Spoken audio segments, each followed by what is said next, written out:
Son asks me to meet up in public and says he can't step in my house anymore. I'm stunned by his reason. Lately things have been going, well, rough doesn't even cover it. My son Jack, he's 26, came to me recently saying he and his wife were over.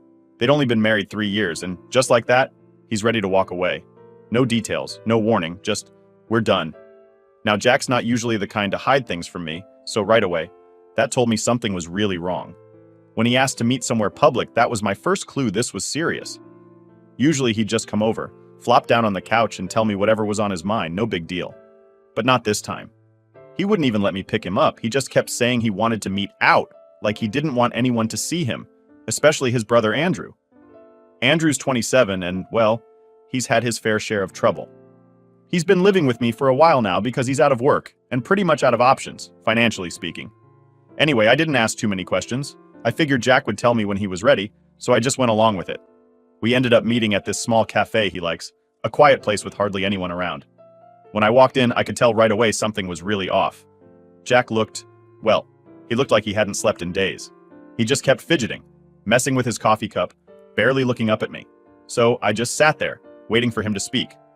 We did the usual, the "how have you been" small talk, but it was all tense and awkward. Jack was hardly even listening. I asked him if he wanted to talk about what was going on, and he just kind of sighed and looked away. After a bit, he finally leaned forward, keeping his voice low, like he was worried someone would overhear, even though there was nobody close by. He started telling me about his wife, that things had been off with her for a while. He'd noticed she'd been distant, not just with him, but with everything. Didn't seem interested in their usual stuff, didn't really care about hanging out or going out with him like they used to. It was like she was in another world. Jack thought maybe it was just stress or something, like maybe she was going through her own thing and he didn't want to push her. He's always been the type to give people space. But then he said it got worse. She started staying out late, saying she was just with friends or running errands, stuff that didn't add up. Jack's not stupid. He knew something was up. He just didn't want to believe it. He didn't have any hard evidence, nothing concrete. And that's where it all got real fast. After a few weeks of this, Jack finally decided to check her phone. He's not the type to snoop, but at this point he was desperate. He said he almost didn't do it, almost just let it go. But then he thought, I deserve to know if something's going on. So he went through her messages, and there it was, clear as day. Messages from another man, saying things no married person should be saying to someone else. And the worst part? The guy wasn't just some guy. It was Andrew. I sat there just staring at him, completely stunned. I don't know if you've ever been hit with news so bad it makes your whole brain just shut down. But that's what happened. I couldn't think straight. I didn't know what to say, what to do. All I could manage was, "Are you sure?" And Jack just nodded, looking down at his coffee, his face completely blank. He didn't have to explain more. I could tell by the way he looked that it was true.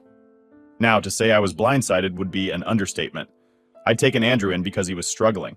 He'd lost his job a while back, didn't have much going for him, and I figured, all right, I'll help him get back on his feet. I never, in a million years, would have thought he'd do something like this to his own brother. I mean, who does that? Jack just kept looking at me, like he was waiting for me to say something, but what do you even say to that? After a long silence, he told me he didn't want me to do anything about it. Didn't want me to confront Andrew, didn't want any big family blow-up. He just wanted to walk away, get out of the marriage, and move on. He didn't want it to turn into some huge mess, which, honestly, I don't know if I could have kept from happening. I mean, this was his brother, living under my roof, and this is what he'd been up to, just sitting there, acting like everything was fine while he tore Jack's life apart. Jack didn't even seem angry, which was almost worse. He looked broken, just completely drained, like he didn't have it in him to even be mad. He said he didn't want me to go off on Andrew or kick him out. He just wanted to leave quietly and try to piece his life back together. I could tell he was serious about it, so I agreed for his sake to keep it between us. But inside, I was burning up.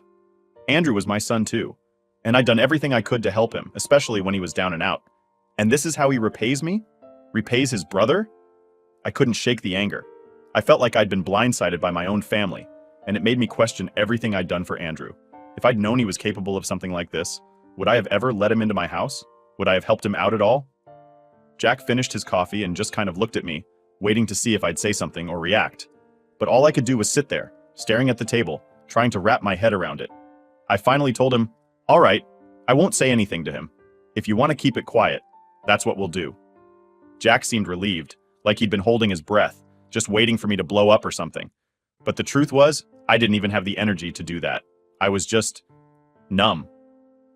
He left a few minutes later, saying he'd be in touch, that he needed some time to figure things out.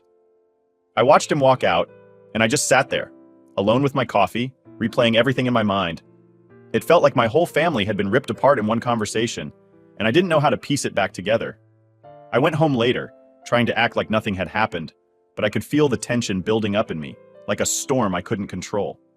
All I kept thinking was, how could he do this to us? After hearing everything from Jack, I went home that night, just trying to keep it together. I'd promised him I wouldn't make a scene or go off on Andrew, but the second I walked through the door and saw his stuff lying around, I could feel my blood boiling. It's one thing to find out someone close to you is a liar or a cheat, but to have it be your own kid? And against his own brother? I felt like I didn't even know who was living under my roof. Andrew was out when I got home, which was probably a good thing because I honestly don't know if I could have kept my cool if I'd seen him right then. I spent the whole night stewing, just pacing around the house, replaying everything Jack had said.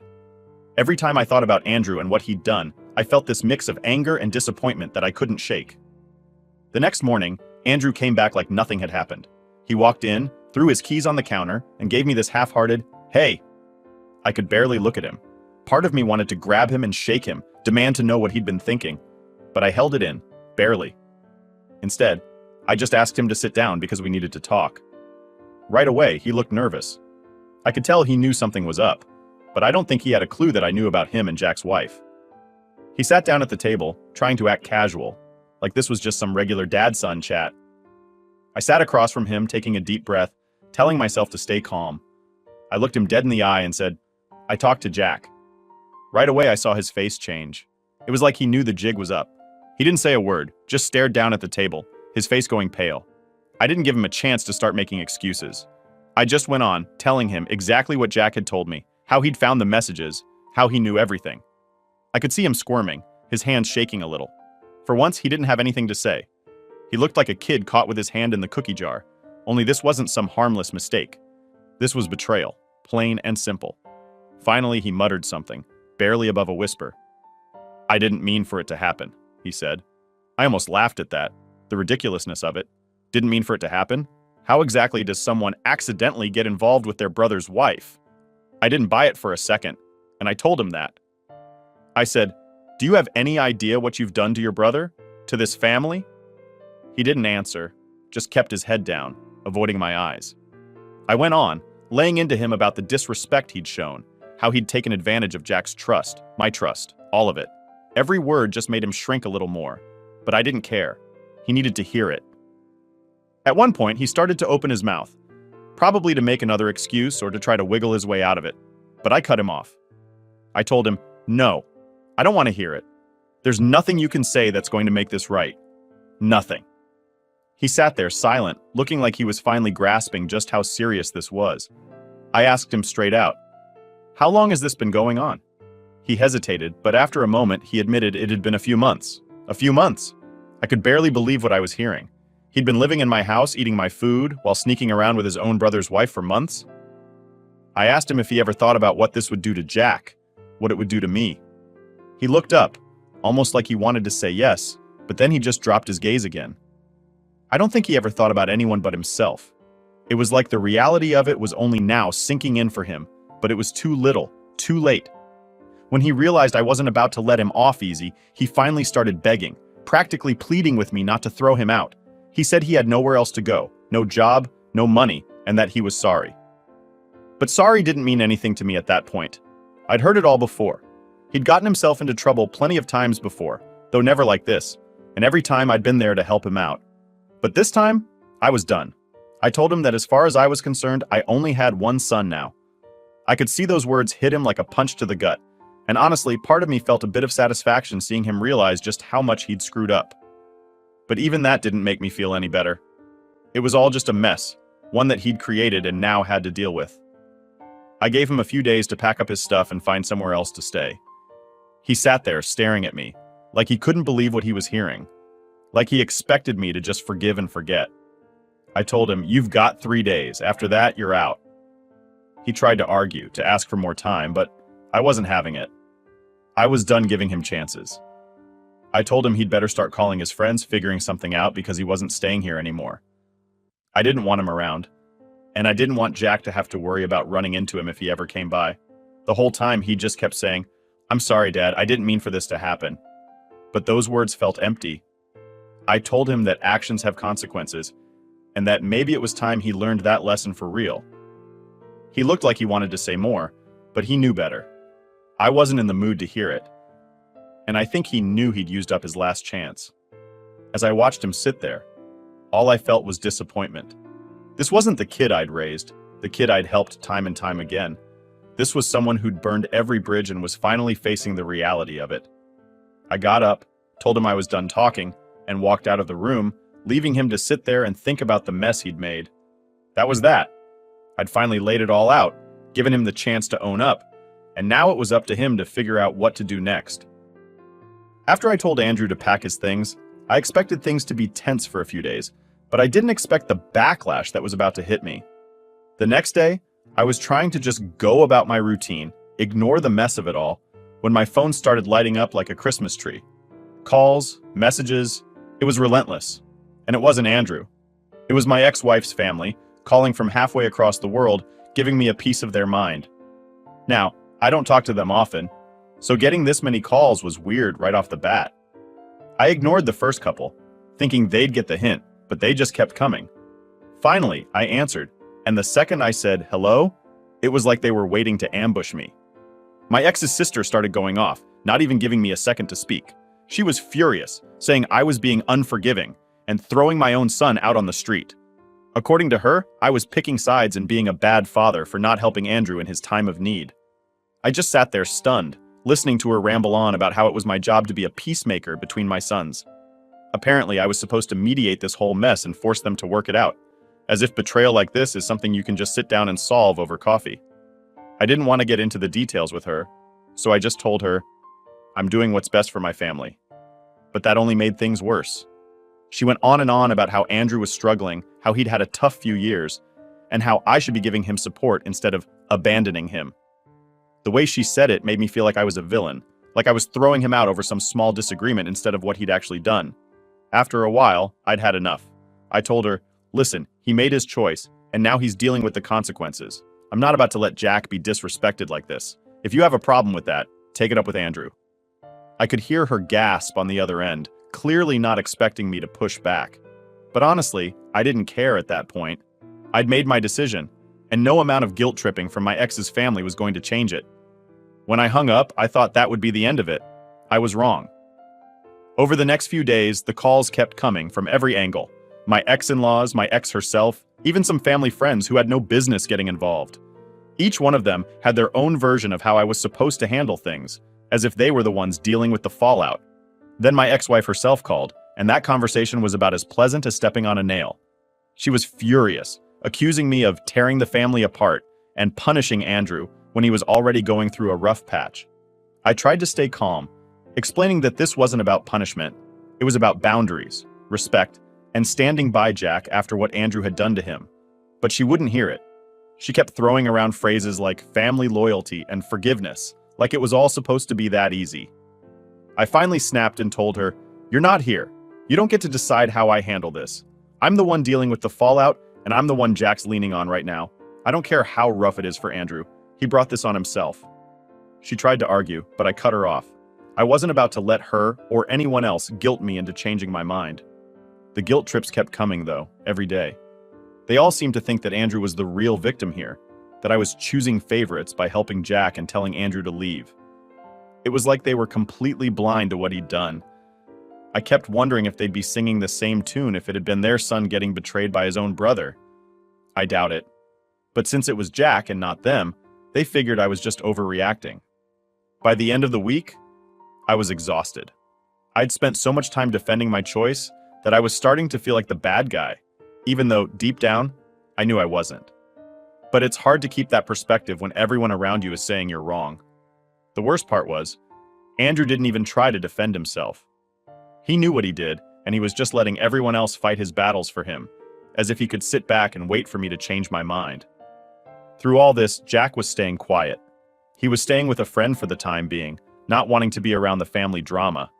I knew he appreciated what I was doing, but he also told me he didn't want me fighting battles on his behalf. He just wanted to move on, forget about it, and cut ties with Andrew entirely. I wished I could do the same, but with all the noise from the family, it felt like an endless tug of war that wouldn't let me move forward. A few nights later, Andrew showed up at the door, looking completely defeated. I hadn't heard from him since I told him to pack up, and I figured he'd been couch surfing with friends. When he walked in, he looked like he'd aged 10 years, like the weight of it all had finally hit him. He didn't say much, just asked if we could talk. Part of me wanted to just close the door in his face, but I knew I needed to hear him out. He apologized again, saying he was sorry for everything, that he'd messed up. He said he was having a hard time finding a place to stay, that his friends were getting tired of him crashing on their couches, and he didn't know what else to do. He asked if he could come back, just for a little while, until he got back on his feet. It took everything in me not to just explode right there. I told him, Andrew, you've burned every bridge you had. You've hurt everyone around you, and now you expect me to just let you walk back in here like nothing happened. I don't think so. He looked at me stunned, like he genuinely couldn't believe I wasn't going to cave. He kept saying, please, Dad, just give me another chance. But I wasn't about to let him off that easy. I told him, this is your mess, Andrew. You made your bed, and now you've got to lie in it. You don't get to come crawling back every time things get hard. He stood there staring at me, probably realizing for the first time that I was serious, that I wasn't going to save him this time. Finally, he nodded, said, all right, and walked out, closing the door behind him. I watched him go, feeling a mix of sadness and relief, like a weight had been lifted but at a cost. After he left, I knew I'd done the right thing. It didn't matter what anyone else thought. I wasn't about to let Jack feel like his own family was against him. I wasn't going to let Andrew's mistakes drag the rest of us down. He made his choice, and now he was going to have to live with it. After I shut the door on Andrew and watched him walk away, I thought things might finally quiet down. I figured the family would eventually let it go, or at least realize that I wasn't budging on my decision. I'd done what I had to do, but of course it wasn't that simple. The calls slowed down a bit, but there was still this nagging sense of unrest hanging over everything. The family wasn't giving up on their idea that I should be forgiving and compassionate towards Andrew. Even after everything, they couldn't see it from my side or from Jack's. Jack stayed with his friend for a few days, giving me some space to deal with the mess Andrew left behind. But one evening, he called me, sounding worn out. He asked if he could come over for a bit, maybe crash at my place until he could figure out his next move. I didn't even hesitate. I told him, of course, come on home. When Jack walked through the door that night, he looked just as beat down as I felt. I could see the hurt in his eyes, that deep kind of pain you can't just shake off. I didn't push him to talk. I figured he'd tell me what he wanted when he was ready. Instead, I just made us some food, and we sat in the living room, not saying much at first. The silence was heavy, but it was a comfortable kind of quiet. He needed a place to feel safe, and I wanted him to know that he still had that with me. After a while, Jack started opening up.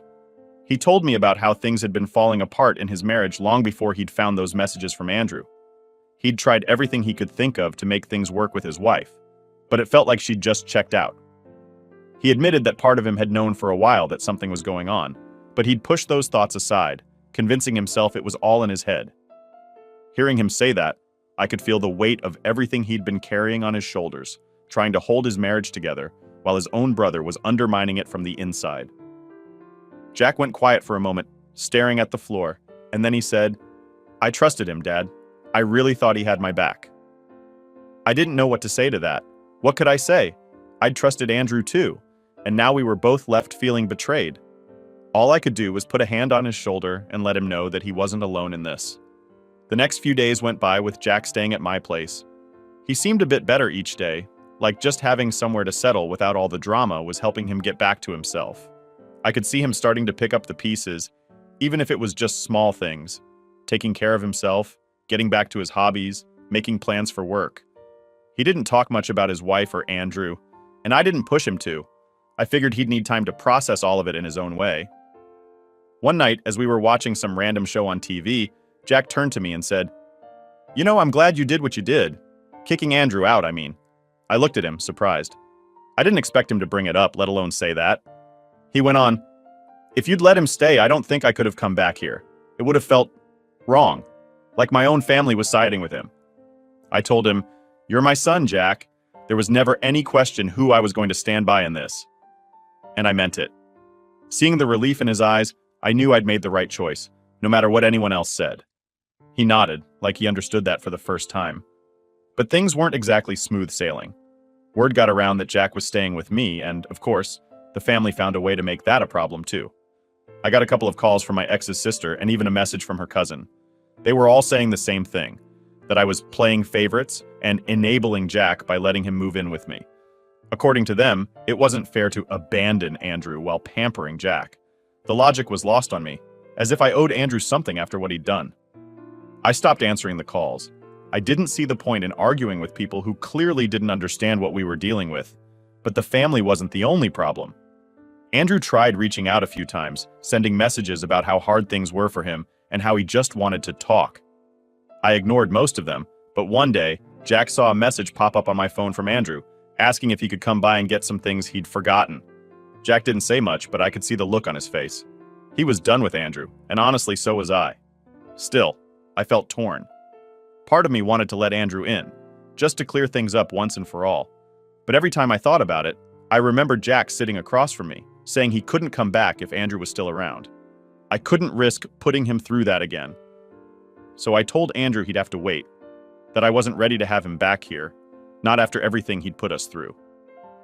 Jack took a deep breath when he heard me say that, like he was letting go of something heavy. He didn't say much, but I could tell he appreciated it. For once, he didn't have to worry about being around his brother, didn't have to look over his shoulder or deal with that tension. It was just him and me, trying to make sense of the mess Andrew had left behind. Over the next few days, things started to settle down. Jack seemed lighter, like he was finally able to breathe again. We got into a routine work, meals, even watching some sports together, just like old times. He started making plans to get his own place, saying he didn't want to stay forever but was grateful for the space to get his head on straight.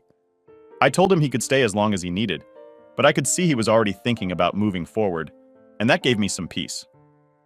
One afternoon, Jack pulled me aside and thanked me again.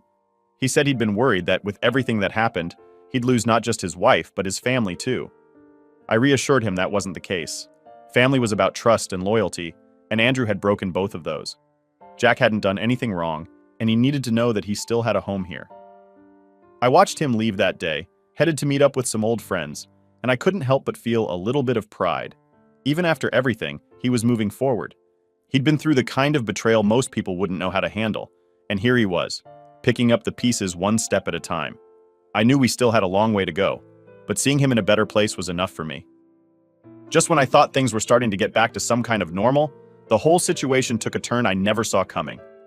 Jack was finally in a better place, staying with me for now, starting to pick up the pieces of his life. And Andrew? Well, I hadn't heard from him in a few days, which honestly was a relief. I thought maybe he'd finally moved on, found somewhere else to land, and was sorting himself out. But then, one evening, out of nowhere, I got a call from one of Andrew's old friends. I hadn't spoken to this guy in ages, so seeing his name pop up on my phone was strange, to say the least. When I picked up, I could tell something was wrong right away.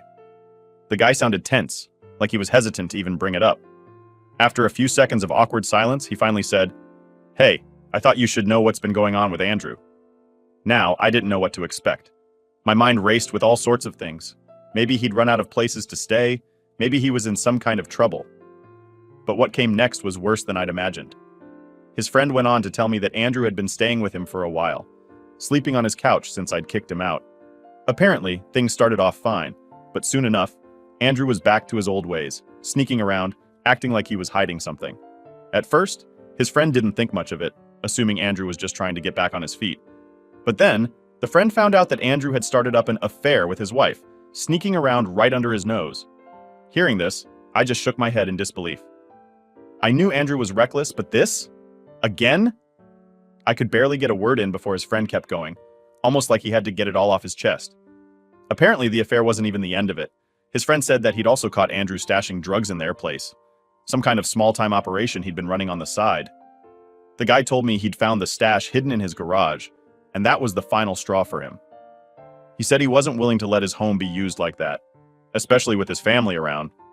The next thing I know, his friend tells me he's reported Andrew to the police, not just for the drugs, but for everything else. "I'm done with him, man," he said. "I thought you should know, but I can't keep him here anymore. I'm not going to let him destroy my family too. Hearing that, I didn't even know what to feel. It was like a punch to the gut. Here I was, thinking maybe Andrew was sorting himself out, trying to find a way to move forward. But no, he'd gone and repeated the same mistakes, somehow finding new ways to mess things up. And this time, he wasn't just hurting his own family, he was wrecking someone else's too. I thanked his friend for letting me know, but honestly I was at a loss for words. After I hung up, I just sat there, staring at the wall, trying to process everything. I didn't want to believe it, but it was all too clear. Andrew wasn't learning from his mistakes. He was just dragging more people into his mess, pulling them down with him. That night, I got another call, this time from Andrew himself. The number was one I didn't recognize, and when I picked up, I heard his voice on the other end, sounding panicked. He barely got a hello out before he started begging me to help him. He told me he was in trouble, that he'd been arrested and needed bail money. He kept saying, "Please, Dad, you gotta help me." Like he expected me to drop everything and rush to his rescue. I sat there listening to him, letting him say his piece. But I didn't feel sorry for him this time. All I could think about was everything he'd done, to Jack, to his friend, to me. He'd left a trail of chaos wherever he went, hurting everyone who tried to help him. And now he was asking me to step in and save him again? I'd reached my limit. After he finished talking, there was a long silence. Finally, I told him, "Andrew, I can't help you this time. You've made your choices, and now you've got to live with them." I could hear the shock in his voice, like he genuinely couldn't believe I was saying no. He tried pleading, saying he'd change, that he'd do things differently, but I wasn't buying it. I'd heard it all before. I told him, "You've hurt too many people, Andrew. You've crossed too many lines. I can't keep bailing you out of the messes you make." He went quiet on the other end, probably realizing that I meant it this time. He muttered something I couldn't quite make out, but it didn't matter. I was done. I hung up, and that was that. No more calls, no more pleas for help. I knew I'd done the right thing, even if it hurt to do it. As a father, there's only so much you can do before you have to let someone face the consequences of their actions. And Andrew? He'd been given chance after chance, and he'd blown every single one. Over the next few days, I filled Jack in on what had happened, keeping it simple and not getting into too many details. He listened quietly, nodding, but didn't seem surprised. I think part of him had already accepted that Andrew was on a path he couldn't follow. Jack told me he was grateful that I hadn't caved, that I'd finally drawn a line with Andrew. I think he needed to hear that someone was standing up for him, that his own family wouldn't keep forgiving the person who'd betrayed him. So now things are finally quiet. Jack's starting to make plans for the future, talking about finding a new place, maybe even getting back into dating eventually. He's got his life ahead of him, and he deserves a fresh start without Andrew's shadow hanging over him. And as for me, I'm at peace with my decision. I did everything I could for Andrew, gave him every chance, but in the end, he chose his own path. Maybe one day, he'll come to terms with everything he's done. Maybe he'll realize the damage he's caused and find a way to fix his life. But that's up to him now. I've done my part, and I'm moving forward just like Jack. And that's where things stand. I've got my son by my side, the one who's shown me what loyalty and family actually mean. And as hard as it was to let go of the other, I know it was the right thing to do.